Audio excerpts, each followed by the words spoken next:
Hi, welcome back to St Blazey Model World. With our Code 3 bus project, things have moved on. Stick around to find out how I got to this stage, and as for the interior, well, it's no longer a case of red alert.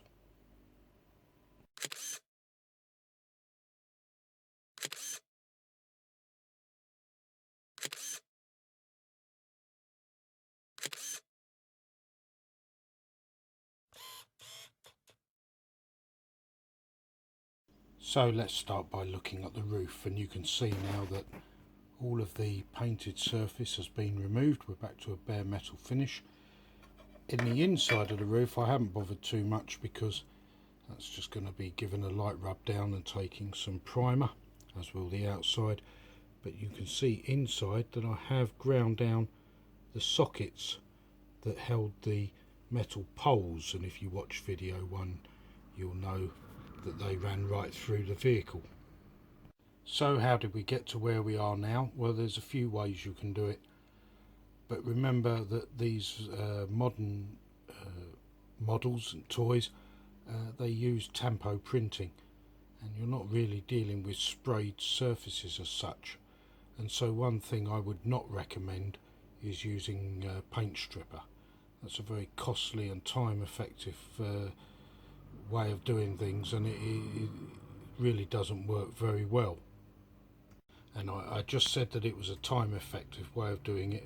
I meant the reverse of that. Of course, it's not a time effective way of doing it. And the easiest way I've found to remove the paint from these models is quite simply get each half of the vehicle, remember it's in 2 halves, put it in a small vise, and I use one of these.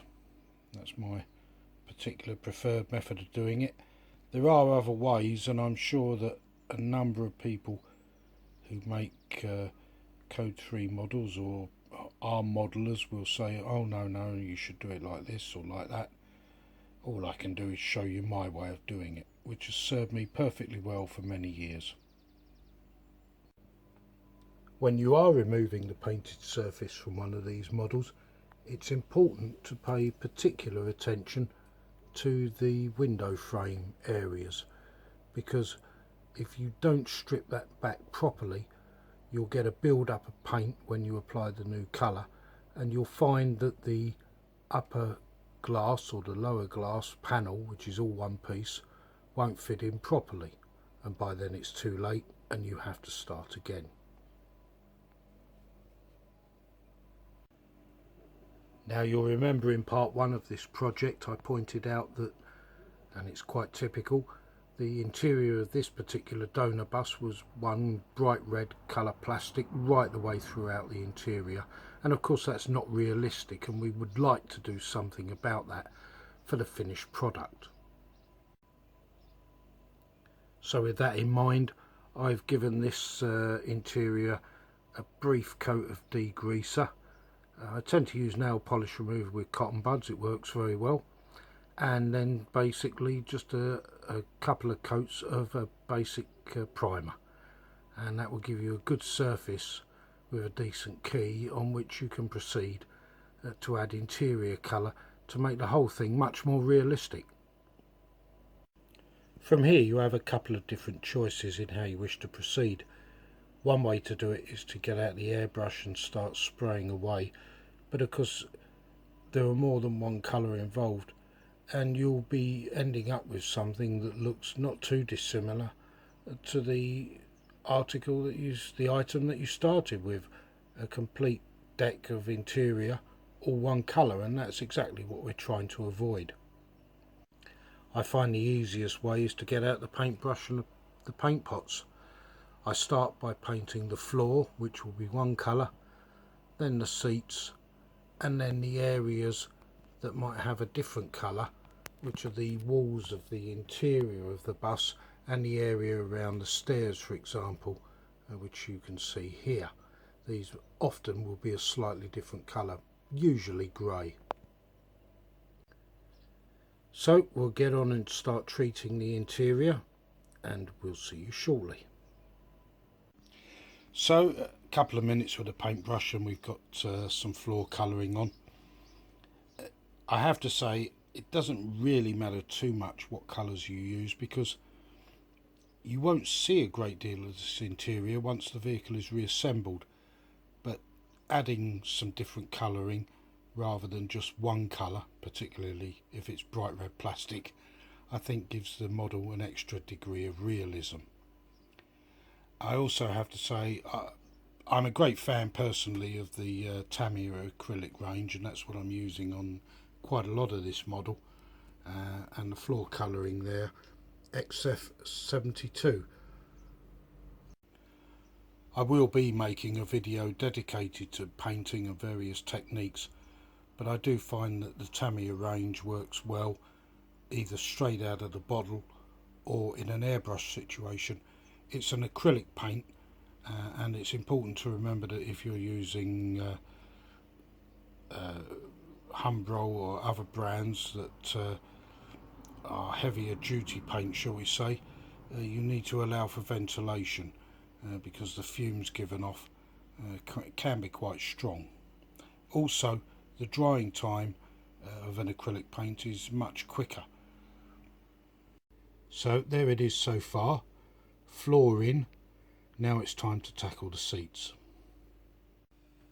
Okay, so now we've added some seats, the seat cushions, seat backs, and again I've used a Tamiya paint for this, XF 68, again it's acrylic.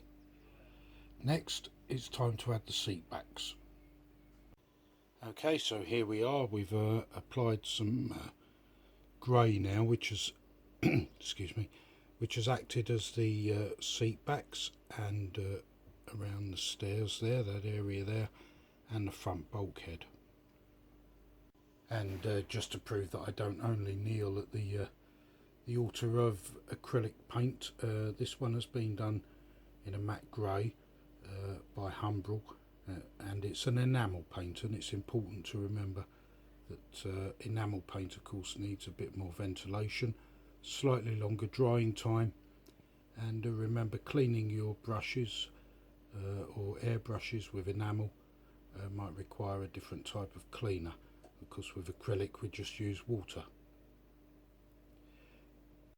So the last thing that we have to do with this interior is put some silver on the top of the seats to represent the stainless steel seat grab handles, and that's easily done. I'll show you how. So all we're doing here is creating the grab handle on the back of the seat. I've gone back to my beloved acrylics. We've got a Tamiya silver paint, small paintbrush, and it's just a case of applying one stroke across the top of the seat, and that will, when the model is assembled, give the impression that the seat has a stainless steel grab rail on top of it. So I'll finish this off, we'll come back to you shortly. So there we are. Now it may not look too great at the moment, but with a short bit of work we transformed the interior from the bright red plastic that we started with to something that resembles how it would look in the real vehicle. And just by comparison, I've left the lower deck sprayed in the white primer, and you can just see there on that image of the lower deck some remains of the red plastic. You won't see that when the model's assembled. So there we are, and it's quite a pleasing effect. A short amount of work and a short amount of paint needed to achieve that. And when all is said and done, it's a hobby, an interest, something we do to relax. So if it takes a little bit of time to achieve a result, so be it. So there we are, that's the interior dealt with, both lower and upper decks treated in exactly the same way. A bit more grey on the lower deck of course, because we've got the stairwell area, which grey is just a nice neutral colour. I've left the steering wheel white only because that's typical of this type of vehicle. And lastly, both of these components have been given a light dusting of Halford's lacquer, just to give them a little bit of a shine and protection from wear and tear. On the upper deck, the underside has been sprayed in primer also, and that's because it is actually possible to see part of this when the model is reassembled, and I don't really think that red plastic would lend itself. You'll remember, if you saw the start of this project, that the whole of this interior was just red plastic, and so I think what we've done is a reasonable improvement. The painting is not 100%, doesn't have to be, because a lot of what is visible now will not be visible when the model is put back together. Whilst I was painting the interior of the vehicle, I had my Humbrol grey paint out, and that was a good time to paint the wheels also. You remember at the start I pointed out that the wheels were black, and I wanted grey wheels. That's not really anything to do with personal preference, it's more to do with authenticity. This Code 3 model will be set in the National Bus Company era, and grey wheels were the norm for that particular time. It's worth pointing out that in order to avoid paint on the tyres, I actually took the tyres off. Anybody who is of a certain age, shall we say, and yours truly is one, will have experimented with various Matchbox Dinky and Corgi cars and toys, taking the tyres off. I don't know why we did it, but we did. And it's the same principle here. We just take the tyres off, apply the paint, wait for it to dry, put the tyres back. The bodywork of the bus now looks like this. Both decks, the top deck is currently in my other shed drying, and all that's happened to these is they've been stripped back to bare metal and given a coat, or a couple of coats rather, of Halford's white primer. The choice of colour of primer is entirely up to you, but because this model is going to be painted yellow at the finish, I've gone for white. Sometimes I use a buff colour primer that's available, and that provides a good colour for the interior of the vehicle. You won't actually see much of it. I tend to use and stick with lighter colour primers for this type of project, and once the vehicle is assembled, my reasons for doing so will be a bit more. So for the bodywork, after the primer comes the top coat, and for this I've used the Switzer airbrush that I reviewed recently. I found it to be okay. I used airbrush number 1 for those of you that saw that review. I thought it might be more reliable, and I'm quite pleased with the results. Still quite a fair way to go with this project, so we'll move on. So here we are at the end of the main painting stage, and I was going to wrap it up originally with the interior just left with the overspray primer. I had a slight change of heart, and I've done something that I've done before and painted the visible parts of the interior in a slightly different colour, and for this I've used again one of my Tamiya acrylic range paints, and this one XF15, which is actually a flesh colour, but it's not too far adrift of what you'd find in a real vehicle. So once we put it back together, we'll see how that looks.